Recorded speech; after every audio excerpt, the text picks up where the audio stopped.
अस्सलाम वालेकुम स्टूडेंट्स, मैं हूं आपका टीचर ज़ुबैर। स्टार्ट करते हैं अपना आज का लेसन। आज हम करने जा रहे हैं एक्सरसाइज 5A का क्वेश्चन नंबर 3। तो क्वेश्चन नंबर 3 मैं रीड कर लेता हूं। Consider the sequence 3, 6, 9, 12, 15 and so on. ठीक है, तो हमारे पास एक सीक्वेंस जो है वो गिवन है। ठीक है, write down the next two terms of the sequence. ठीक है, ओके। तो इस क्वेश्चन में हमें एक नंबर्स का सीक्वेंस गिवन है 3, 6, 9, 12, 15 एंड सो ऑन। ठीक है, इसके फर्स्ट पार्ट के अंदर कहा गया है कि write down the next two terms of the sequence. ठीक है, तो फर्स्ट पार्ट के अंदर हमने बताना है कि इसी सीक्वेंस के अंदर हमारी नेक्स्ट दो जो टर्म्स हैं वो कौन सी बनती हैं। तो आ जाएगा हमारे पास नेक्स्ट टू टर्म्स। देखें, हमारे पास नंबर गिवन है 3, 3 के बाद 6, 6 के बाद 9, 9 के बाद 12, 12 के बाद 15। अगर आप देखें तो हर टर्म के अंदर 3 जो है वो ऐड अप हो रहा है। ठीक है, तो जैसे 6 में 3 ऐड हो रहा है तो 9 आ रहा है, 9 में 3 ऐड हो रहा है तो 12 आ रहा है। इसी तरह से 12 में 3 ऐड हुआ है तो 15 आ रहा है। तो इसी तरह से अगर 15 में मज़ीद 3 ऐड करें तो हमारे पास 18 आ जाएगा। ठीक है, एक टर्म आ जाएगी 18। ठीक है, और फिर 18 में फिर 3 ऐड करें, ठीक है, तो वो आ जाएगा हमारे पास 21। ठीक है, तो 15 के बाद जो नेक्स्ट टू टर्म्स हैं वो आ जाएंगी हमारे पास 18 एंड 21। ठीक है, इसी सीक्वेंस को देखना था और इसी सीक्वेंस को देखते हुए बताना था कि नेक्स्ट टू टर्म्स कौन सी होंगी। ठीक है, तो according to statements next two terms हमारी 18 और 21 होंगी। ठीक है, ओके। तो ये था इसका पार्ट 1। चलते हैं नेक्स्ट पार्ट की तरफ। ओके, तो चलते हैं सेकेंड पार्ट 2 की तरफ। तो find in term of an a formula for the nth term of the sequence. ठीक है, तो अब हमने सेकंड पार्ट के अंदर बताना है कि इस पैटर्न का, इस सीक्वेंस का फार्मूला क्या होगा। ठीक है, और वो फार्मूला जिससे हम कोई भी टर्म जो है इस सीक्वेंस की फाइंड कर सकते हैं। ठीक है, रिपीट कर लेता हूँ। अब सेकंड पार्ट में हमने वो फार्मूला बताना है जिसके ज़रिए हम इस सीक्वेंस की कोई भी टर्म जो है वो इजीली फाइंड कर सकते हैं। ठीक है, तो n टर्म का मतलब है कोई भी नंबर ऑफ टर्म। ठीक है, तो जो भी नंबर ऑफ टर्म होगी वो हम इस फार्मूला से फाइंड कर सकते हैं। ये ऐसे ही फाइंड करना है जैसे हमने फर्स्ट क्वेश्चन के अंदर फाइंड किया था। ठीक है, तो मैं सीक्वेंस लिख लेता हूँ 3, 6, 9, 12, 15 एंड सो ऑन। ठीक है, तो सबसे पहले हमने फाइंड करना है इसका कॉमन डिफरेंस। ठीक है, तो 3 में क्या ऐड हो रहा है कि 6 आ रहा है, 3 ऐड हो रहा है। ठीक है, और इसी तरह से यहाँ पे भी 3 ऐड हुआ है तो 9 आया। ठीक है, और यहाँ पे भी 3 ऐड हुआ तो 9 आया, और इसी तरह से यहाँ पे भी 3 ऐड हुआ तो 9 आया। ठीक है, तो लिख लेंगे since common difference is, common difference जो है वो क्या है हमारे पास 3 का। ठीक है, तो हमारे पास कॉमन डिफरेंस है 3। ठीक है, तो इसके बाद अब देखनी है इसकी टर्म 0। ठीक है, देखें ये टर्म 1 थी, ये टर्म 2 थी, ये टर्म 3 थी, ये term 4, term 5 and so on. ठीक है, तो हमने इससे प्रीवियस टर्म देखनी है। ठीक है, तो टर्म 0 जो होगी वो हमारी क्या होगी, ये। ठीक है, तो इससे जो प्रीवियस टर्म होगी। ठीक है, तो टर्म 0 क्या आ जाएगी, अगर आप देखें तो यहाँ पे +3 जो है वो ऐड अप हो रहा है और नेक्स्ट टर्म हमारी आती जा रही है। ठीक है, तो इससे प्रीवियस टर्म कौन सी होगी, हम इसमें से 3 को माइनस कर लेंगे। ठीक है, तो अगर 3 में से 3 को माइनस करें तो वो तो आ जाता है 0। ठीक है, यानी कि इससे प्रीवियस जो टर्म होगी वो क्या होगी, 0 होगी। ठीक है, तो मैं लिख लूँगा टर्म बिफोर T1। ठीक है, T1 से जो पिछली टर्म है वो है T0। तो वो कैसे फाइंड करेंगे, हमारी जो टर्म 1 है यानी 3 जो है इसमें से कॉमन डिफरेंस माइनस कर लेंगे। ठीक है, तो इससे जो प्रीवियस टर्म है वो आ जाएगी, तो 3 में से 3 ही माइनस कर लेंगे। ठीक है, यानी टर्म 1 3 थी, तो 3 में से ये जो कॉमन डिफरेंस है इसको माइनस करेंगे तो आ जाएगा हमारे पास 3 - 3 0। तो टर्म 0 जो है वो हमारे पास 0 ही आ गया। ठीक है, तो ये फाइंड करने के बाद अब हमने इसका जनरल फार्मूला लिखना है। ठीक है, तो लिख लेंगे जनरल टर्म ऑफ सीक्वेंस। ठीक है, तो ये आ जाएगी हमारे पास Tn। ठीक है, और मैंने बताया था आपको लास्ट टाइम कि Tn से डिनोट करते हैं इसको। ठीक है, और साथ में फिर हमारा जो कॉमन डिफरेंस है इसको हम n से मल्टीप्लाई करते हैं और प्लस आ जाएगा हमारे पास जो टर्म 0 है वो क्या है, 0। ठीक है, तो 3n में 0 प्लस करें तो वो क्या आ जाता है, 0 ही आ जाता है। ठीक है, तो इसकी जो टर्म आ जाएगी वो आ जाएगी 3n। ठीक है, तो ये आ जाएगा हमारे पास इसका फार्मूला। ठीक है, तो इसके ज़रिए हम इस सीक्वेंस की किसी भी टर्म को इजीली फाइंड कर सकते हैं, ठीक है। ओके, तो ये था सेकंड पार्ट, चलते हैं थर्ड पार्ट की तरफ। ओके, तो अब हमने इसकी 105 टर्म जो है वो फाइंड करनी है, ठीक है। तो हमारे पास जो फार्मूला था जिससे हम किसी भी टर्म को फाइंड कर सकते हैं वो हमारे पास आया था Tn = 3n, ठीक है। तो इसी फार्मूला के ज़रिए हम इसकी 105th टर्म जो है वो फाइंड कर सकते हैं, ठीक है। सिंपली आपने क्या करना है, यहाँ पे n की जगह जस्ट आपने 105 पुट करना है, ठीक है। तो टर्म 105 आ जाएगी हमारे पास 3 × 105, ठीक है। तो 105 को 3 से मल्टीप्लाई कर लेते हैं, 105 × 3 आ जाएगा 3 5 15, 1 कैरी, 3 1 3, 3 0 0 एंड 1 आ जाएगा हमारे पास, एंड 3 1 3, ठीक है। तो 105 को 3 से मल्टीप्लाई किया तो हमारे पास आ गया 315, ठीक है। तो टर्म 105 जो है वो हमारे पास आ जाएगी 315, ठीक है। ओके, तो ये था स्टूडेंट क्वेश्चन नंबर 3। चलते हैं नेक्स्ट क्वेश्चन की तरफ। ओके, तो चलते हैं नेक्स्ट क्वेश्चन, क्वेश्चन 4 की तरफ। और क्वेश्चन 4 मैं रीड कर लेता हूँ। Consider the sequence n 14 18 22 26 and so on, ठीक है। तो हमें एक सीक्वेंस जो है इस क्वेश्चन के अंदर गिवन है, जो कि है पहले 10, फिर 14, फिर 18, फिर 22, फिर 26 एंड सो ऑन, ठीक है। अगर देखें तो यहाँ पे हर स्टेप के अंदर जो है 4 जो है ये ऐड अप हो रहा है, ठीक है। ओके, तो फर्स्ट पार्ट के अंदर कहा गया है कि write down the next 2 terms of the sequence, ठीक है। तो इस सीक्वेंस की हमने नेक्स्ट 2 टर्म्स लिखनी है, ठीक है। तो नेक्स्ट 2 टर्म्स क्या आ जाएंगी हमारे पास। ओके, तो नेक्स्ट 2 टर्म्स हमारे पास इस सीक्वेंस के अकॉर्डिंग देखें, हर स्टेप के अंदर 4 4 ऐड होता जा रहा है, ठीक है। 10 में 4 प्लस किया तो 14, फिर 4 प्लस किया तो 18, फिर 4 प्लस किया 22, फिर 4 प्लस किया 26 एंड देन 4 प्लस करेंगे तो आ जाएगा हमारे पास 30, ठीक है। और 30 में फिर 4 प्लस करेंगे तो आ जाएगा 34, ठीक है। तो इस तरह से इस सीक्वेंस के अकॉर्डिंग हमारे पास नेक्स्ट 2 टर्म्स आएंगी 26 + 4 30 एंड 4 34, ठीक है। तो यहाँ पे हमारे पास 2 टर्म्स आ जाएंगी, नेक्स्ट 2 टर्म्स जो हैं इसकी, ठीक है, 30 एंड 34, ठीक है। ओके, तो चलते हैं नेक्स्ट पार्ट की तरफ, और नेक्स्ट पार्ट में रीड कर लेता हूँ। Find in terms of n a formula for the nth term of the sequence, ठीक है। तो इसमें भी हमने प्रीवियस क्वेश्चन की तरह nth टर्म के लिए एक फार्मूला लिखना है, ठीक है, जिस फार्मूला से किसी भी टर्म की हम वैल्यू फाइंड कर सकें, ठीक है। तो यहाँ पे हम इसका फार्मूला फाइंड आउट कर लेते हैं, जिससे हम इसकी किसी भी गिवन टर्म की वैल्यू फाइंड कर सकते हैं, ठीक है। ओके, तो स्टार्ट करते हैं। सबसे पहले हम लिख लेते हैं इस सीक्वेंस को 10 14 18 22 26 एंड सो ऑन, ठीक है। तो सबसे पहले ये है हमारे पास term 1, term 2, term 3, term 4, term 5 and so on, ठीक है। और यहाँ पे कॉमन डिफरेंस जो है वो देखें, हर स्टेप में 4 ऐड होता जा रहा है, ठीक है। तो कॉमन डिफरेंस जो है वो हमारे पास आ जाएगा 4, ठीक है। ओके, तो यहाँ पे +4 हर स्टेप के अंदर ऐड होता जा रहा है, ठीक है। तो लिख लेंगे हमारे पास सिंस कॉमन डिफरेंस इज 4, ठीक है। तो हमारे पास इन टर्म्स के अंदर कॉमन डिफरेंस जो है वो 4 का है, ठीक है। तो इसके बाद हम अब टर्म 0 फाइंड कर लेते हैं इसकी, ठीक है। तो ये टर्म 1 है, इससे प्रीवियस टर्म क्या होगी, इसको हम टर्म 0 कह लेते हैं, ठीक है। तो 10 से जो प्रीवियस टर्म है वो क्या आएगी, हम इस 10 में से -4 कर लेते हैं, ठीक है। यहाँ पे +4 होता जा रहा है तो अगली टर्म्स आती जा रही हैं, तो प्रीवियस टर्म के लिए हम -4 कर लेते हैं, ठीक है। तो -4 करेंगे तो देखिए 10 में से 4 माइनस करें तो आ जाता है 6, ठीक है। यानी कि इससे पिछली टर्म जो होगी वो होगी 6, ठीक है। तो ये आ गई हमारे पास टर्म 0। तो लिख लेंगे टर्म बिफोर t1, तो t1 से जो पिछली टर्म है वो आएगी हमारे पास t0। इसको फाइंड करने के लिए हमने क्या किया, टर्म 1 में से 4 माइनस कर दिया, ठीक है। टर्म 1 में से हमने ये डिफरेंस माइनस कर देना, ठीक है। तो टर्म 1 हमारे पास थी 10, तो 10 में से 4 माइनस कर देंगे तो आ जाएगा हमारे पास 6, ठीक है। ये आ जाएगी हमारे पास टर्म 0, ठीक है। ओके, इसके बाद अब हम इसका जनरल फार्मूला लिख लेते हैं, तो वो आ जाएगा जनरल टर्म ऑफ सीक्वेंस, ठीक है। वो आ जाएगा हमारे पास Tn, ठीक है। Tn से उसको डिनोट करेंगे और n से मल्टीप्लाई कर देंगे हमारा जो कॉमन डिफरेंस है, तो आ जाएगा 4n, और प्लस कर देंगे इसमें जो प्रीवियस टर्म है यानी टर्म 0, तो आ जाएगा 6, ठीक है।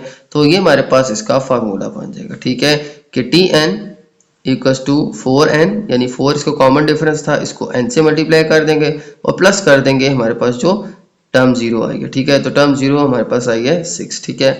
तो ये स्टूडेंट आ जाएगा इसका जनरल फार्मूला, ठीक है। तो इसके ज़रिए हम किसी भी टर्म की वैल्यू फाइंड कर सकते हैं इस सीक्वेंस की, ठीक है।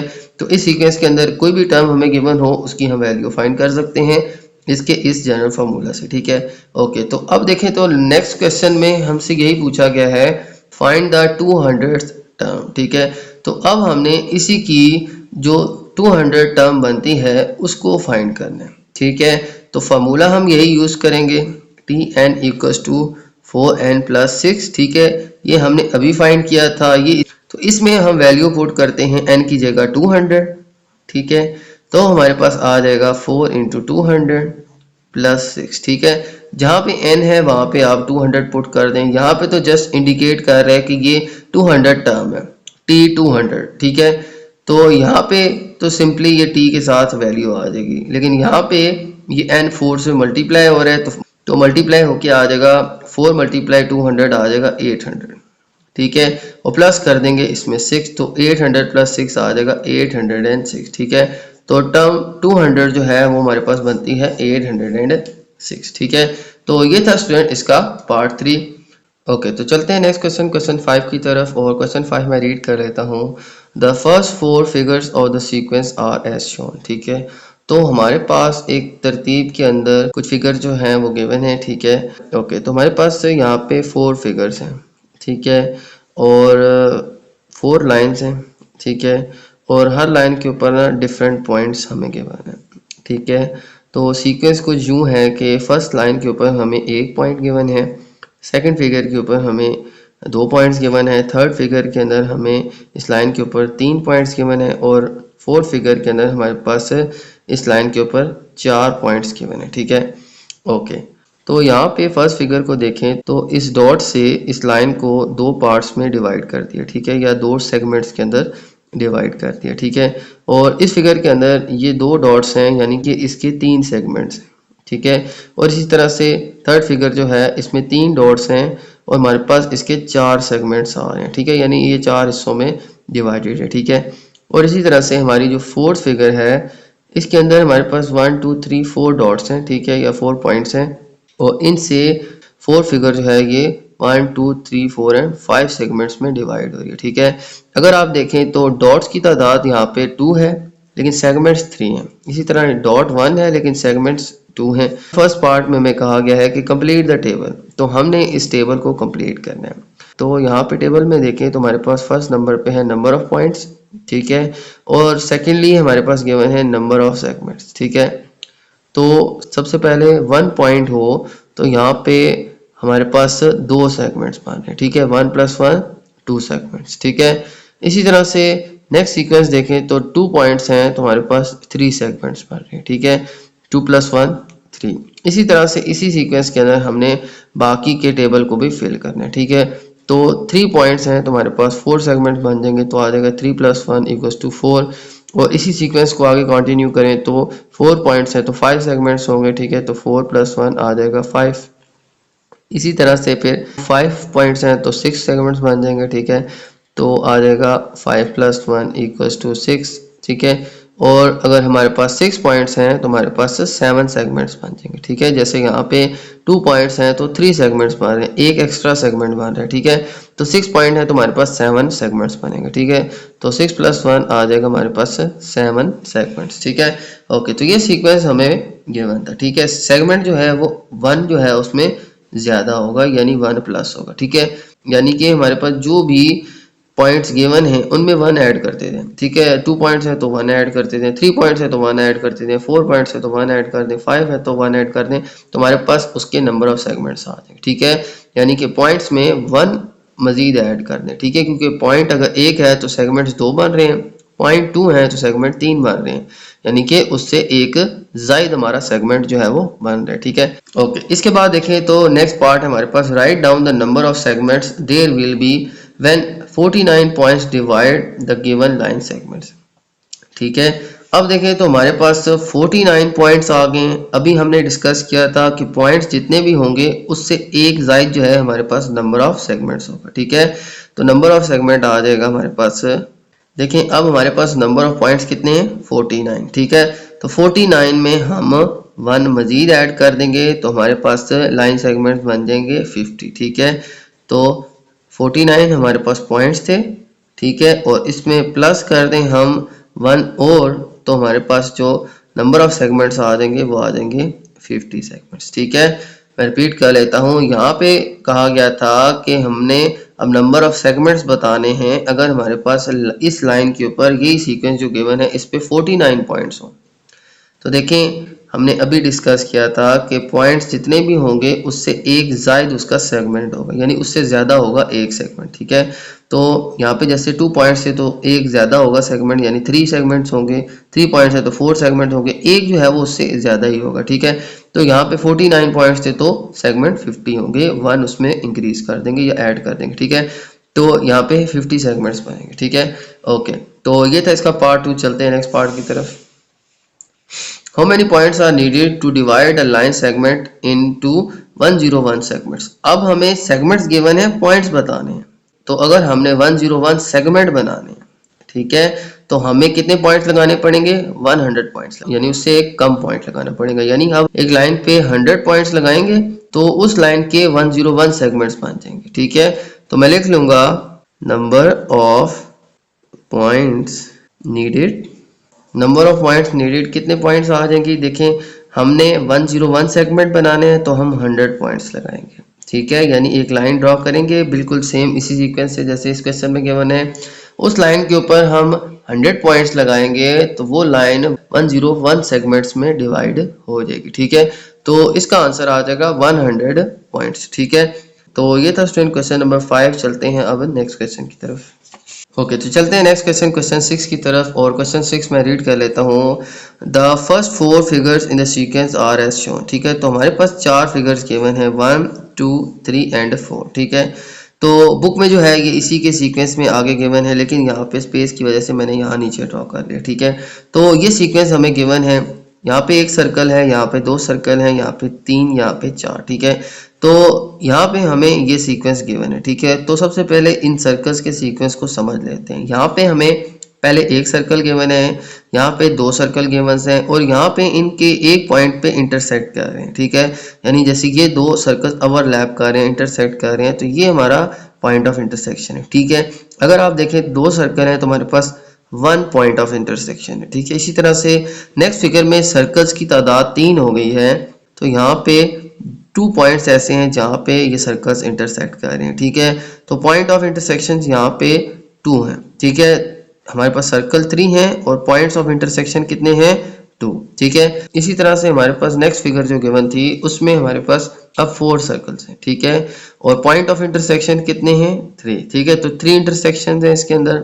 यहाँ पे 1 इंटरसेक्शन है, यहाँ पे 2 इंटरसेक्शन है, यहाँ पे 3 इंटरसेक्शन है, यहाँ पे नो इंटरसेक्शन है। ये देखें 1 सर्कल है, देखें यहाँ पे सिंगल सर्कल है, तो सिंगल सर्कल के अंदर कोई इंटरसेक्शन मौजूद नहीं है। ठीक है, तो ये हमें सीक्वेंस गिवन है। ठीक है, सबसे पहले 0 इंटरसेक्शन, फिर 1 इंटरसेक्शन, फिर 2 इंटरसेक्शन, फिर 3 इंटरसेक्शन। ठीक है, तो यहाँ पे सर्कल की तादाद अगर नोट करें तो नंबर ऑफ इंटरसेक्शन से एक जायद है। ठीक है, यानी कि 2 सर्कल्स हैं तो एक इंटरसेक्शन है, यानी सर्कल की तादाद 2 है तब पॉइंट ऑफ इंटरसेक्शन 1 है। अब यहाँ पे सर्कल 3 है तो 2 इंटरसेक्शन है, यहाँ पे सर्कल 4 है और 3 इंटरसेक्शन है। ठीक है, ये सीक्वेंस भी याद रखिएगा। ओके, तो चलते हैं इसके फर्स्ट पार्ट की तरफ। फर्स्ट पार्ट के अंदर कहा गया है कि draw the next 2 figures of the sequence. ठीक है, तो इसी सीक्वेंस के साथ हमने मजीद 2 फिगर्स और ड्रॉ करनी है। ठीक है, तो यही सीक्वेंस अगर हम देखें तो यहाँ पे 3 इंटरसेक्शन पॉइंट्स थे और हमारे पास 1 2 3 4 सर्कल्स थे। देखें यहाँ पे इस सीक्वेंस के अंदर सबसे पहले एक सर्कल था, फिर 2 सर्कल्स थे, फिर 3, फिर 4, और इसी तरह से अब हमारे पास हो जाएंगे 5 और 6। ठीक है, तो मैंने अब यहाँ पे नेक्स्ट 2 फिगर्स ड्रा कर लिए हैं। ठीक है, तो अब नेक्स्ट फिगर में हमारे पास 5 जो हैं वो सर्कल्स होंगे और हमारे पास 4 इंटरसेक्शंस होंगे, यानी ऐसे 4 पॉइंट्स होंगे जहाँ पे सर्कल्स मिल रहे हैं, इंटरसेक्ट कर रहे हैं। ठीक है, इसी तरह से नेक्स्ट फिगर मैंने ड्रॉ की है, इसमें मैंने 6 सर्कल्स ड्रॉ कर दिए। ठीक है, और इनके पॉइंट ऑफ इंटरसेक्शंस आ गए हैं 1 2 3 4 एंड 5। ठीक है, तो 5 इंटरसेक्शंस हैं इन सर्कल्स के अंदर। ठीक है, ओके, तो हमने इस पार्ट के अंदर यही सर्कल्स ड्रॉ करने थे। ठीक है, ओके, तो ये था इसका फर्स्ट पार्ट। हमने सर्कल्स ड्रॉ करने हैं और उनके इंटरसेक्शंस मेंशन कर लेने। ठीक है, ओके, तो नेक्स्ट पार्ट की तरफ चलते हैं। तो पार्ट 2 में कहा गया है कंप्लीट द टेबल। तो हमारे पास ये टेबल गिवन है, ठीक है, जिसमें एक तरफ लिखा है फिगर नंबर, ठीक है, और दूसरी तरफ लिखा है number of intersection between circles, ठीक है। तो यहाँ पे हमें एक तरफ फिगर्स नंबर दिए हैं, ठीक है, 1 फिगर, 2 फिगर, 3 फिगर, यानी figure number 1 2 3 4 5 and so on, ठीक है। और हर फिगर के अंदर हमें नंबर ऑफ इंटरसेक्शन गिवन है, ठीक है। तो number of intersection between circle कितने हैं, देखें, जैसे यहाँ पे फिगर 1 है, तो फिगर 1 के अंदर हमारे पास कोई इंटरसेक्शन नहीं है, तो यहाँ पे हमें गिवन है 0। इसी तरह से फिगर 2 के अंदर और 3 के अंदर हमें एक इंटरसेक्शन और 2 इंटरसेक्शन है। इसी तरह से यहाँ पे हमारे पास फिगर 2 के अंदर सिर्फ 1 इंटरसेक्शन है और 3 के अंदर क्या है वो हमने बताना है, ठीक है। तो यहाँ पे अगर देखें तो फिगर नंबर 1 है तो पॉइंट ऑफ इंटरसेक्शन 0 है, ठीक है। और इसी तरह से फिगर नंबर 2 है तो पॉइंट ऑफ इंटरसेक्शन क्या है, 1, यानी फिगर 2 में 2 सर्कल थे तब जाके पॉइंट ऑफ इंटरसेक्शन आया 1, ठीक है। इसी तरह से फिगर 3 है लेकिन पॉइंट ऑफ इंटरसेक्शन 2 आ जाएगा, यानी उससे एक कम ही है, जो भी फिगर नंबर है उससे एक कम ही है इसका इंटरसेक्शन, ठीक है, नंबर ऑफ इंटरसेक्शन, ठीक है। तो फिगर 4 होगी तो हमारे पास नंबर ऑफ इंटरसेक्शन आ जाएगी 3, फिगर 5 होगी तो हमारे पास आ जाएगी 4, और फिगर 6 होगी तो आ जाएगी 5 एंड सो ऑन चलता जाएगा। लास्ट में हमारे पास कोई भी नंबर गिवन होगा उसमें से हमने एक कम बतानी है, ठीक है। जैसे यहाँ पे 5 फिगर है तो उससे कम एक हमने बतानी है 4 नंबर ऑफ इंटरसेक्शन है, ठीक है। बिल्कुल इसी तरह से यहाँ पे अगर नंबर है n तो हमने भी n में से 1 माइनस कर देना है, n में से एक कम कर देना है, तो वो हमारे पास आ जाएगी number of intersection between circle, ठीक है। तो सेम यहाँ पे सीक्वेंस फॉलो करना है, जो भी यहाँ पे नंबर गिवन है उससे एक कम आपने यहाँ पे नंबर ऑफ इंटरसेक्शन लिख देना, ठीक है। यहाँ पे n है उससे कम करें तो -1 कर देंगे, ठीक है। तो वो हमारे पास नंबर ऑफ इंटरसेक्शंस आ जाएगी, ठीक है। ओके, तो इस टेबल को हमने इस तरीके से सॉल्व करना है। ओके, तो लास्ट पार्ट देखें तो कहा गया था find the value of n for which the circle in figure have 28 intersection. अब हमारे पास क्वेश्चन में कहा गया है कि अगर हमारे पास 28 इंटरसेक्शन है तो फिगर नंबर हमने बताना है, ठीक है। तो यहाँ पे जैसे इंटरसेक्शन पॉइंट है 4 तो फिगर नंबर 5 है, यानी उससे एक ज़्यादा है। जैसे नंबर ऑफ इंटरसेक्शन 3 है तो फिगर नंबर 4 है उससे एक ज़्यादा है। नंबर ऑफ इंटरसेक्शन अगर 4 है तो हमारे पास फिगर नंबर 5 है। इसी तरह से नंबर ऑफ इंटरसेक्शन 5 है, फिगर नंबर 6 है, यानी इन सारों से एक ज़्यादा है फिगर नंबर। बिल्कुल ऐसे ही यहाँ पे एक ज़्यादा है हमारे पास नंबर ऑफ फिगर, ठीक है। इसकी नंबर ऑफ इंटरसेक्शन से फिगर नंबर एक ज़ायद है, ठीक है।